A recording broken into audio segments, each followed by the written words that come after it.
A few days ago, a friend of mine sent me a text. Their church was starting to create sort of a social justice program, and she wanted to have a chat and she wanted to have an honest chat on racial issues, etc.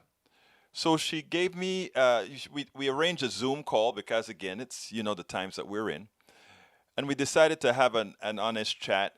And there's some segments in there that I thought we could broadcast that would add some positivity to what's going on right now.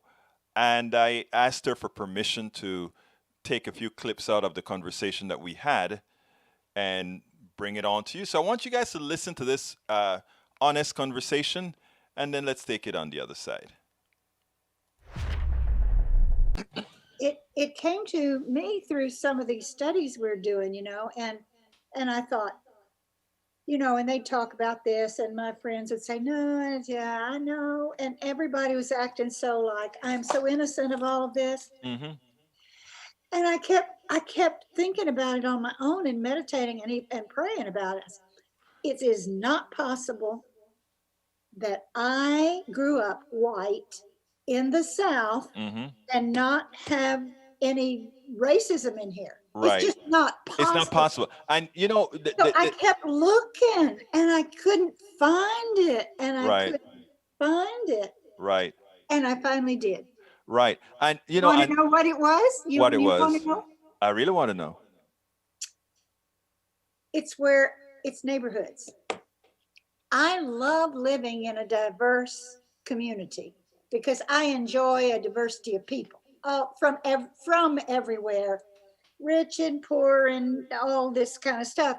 I lived that way in Brazil. I like living. I enjoy being in that kind of a city here, although Kingwood's not that. Um,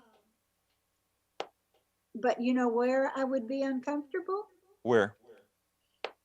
If people of color became the majority Mm-hmm.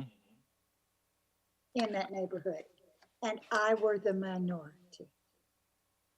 Now, why is that? I'm still uncovering why is that, but it has something to do with that power, right? It has something to do with the power and something else too, right? How the news media, how the TV has programmed you to believe that being Yeah. in an area that is majority minority, what it actually means. Mm-hmm. Mm-hmm. Exactly. So, and what do you think about that? What are you doing about that? What am I doing about it? Yeah, about those feelings.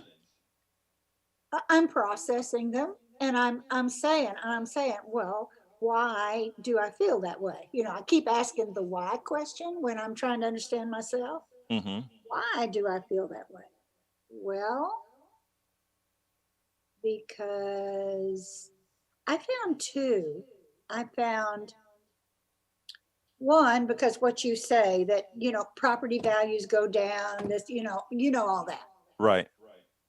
But the other one is I mean, the thing about it is, doesn't it have something to do with how you grew up? oh well, yeah, it has to do with what I grew up. But I don't feel like I should be chained to the way I grew up. Right. I am perfectly capable of breaking those chains, but I have to understand what they are, Right. you know, before I can do it. So that's part of it. That's part of it. Oh, I know what it was I was going to say. It's because I'm afraid I would not be accepted in that community, in a minority people of color majority community. I am afraid they might not accept me. Do you think a lot of your peers feel that way? I think they probably do. And also, from little bits of things people have said, I think they also wonder, well, we've treated the blacks so badly for so many years. If they got power or they had control of things that were happening, would they go for revenge? I think some people actually think of it that way. And you know what? I've said that before, but you saying it without me even Bringing that up Uh-huh. gives that even more credence. Yeah, yeah. I think that's right. But Egberto, it took me weeks of introspection to dig that stuff out. It's hard. It's hard work. Yeah, it is. I don't know, but I don't want to be that way. No, no, no, no. It's not about, you know something. That testimony there Yeah. is more powerful in bringing those people we spoke about elsewhere that think racially they don't have a problem. Hmm. When I've known you for years and you've always been trying to make things better and whatever, and you could come out here and tell me that story, and then we're talking about you. Yeah, me. When I'm talking about this sort of issue, and Uh-huh. I did this in my book, the first thing I did is I showed my own weaknesses. Okay? So when I'm telling my story, I tell the story about how I transitioned from being a homophobe on a flight to China and came back a gay rights activist. Okay? And it showed that I had an illness Well, because that's part of the digging out the truth, right? I that mean, is that, digging out the truth. You know what?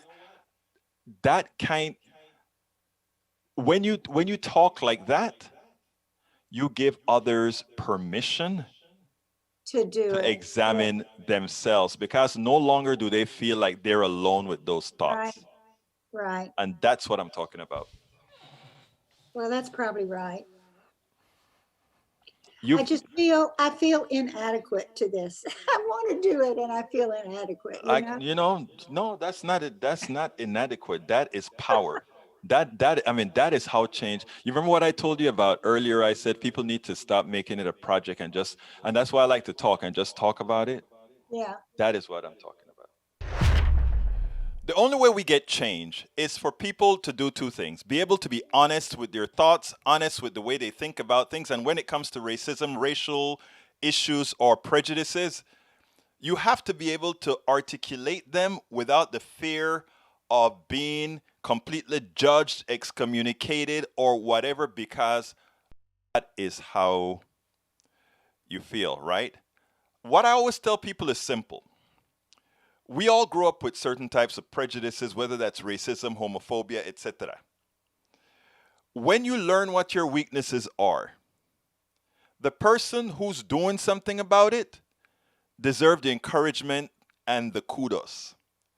The person that decides that they can live with their own prejudices and have no desire for change, those are the ones that deserve the wrath of us all. But for everybody, we are humans, all trying to change, all trying to adapt. If we work towards that, folks that continue to try to divide on issues that should not allow division can actually get somewhere, and uh, we can actually remove prejudices from one of the problems that we need to solve. Because after all, they really don't make much sense when it comes to humanity. They just really don't. We spend a lot of time deconstructing the news, trying to parse it into a form that everybody can understand. We try to find those little nitpicks where it flies above the fray, etc. If you really like these videos that we do, I want to ask a big favor. Please go ahead. Number one, subscribe to our channel, and number two, please join if you can. Thank you so kindly for watching. Keep watching. Please remember to share. We must populate the entire internet with our progressive message, a message that we know is what most Americans say that they want. So help us, please join.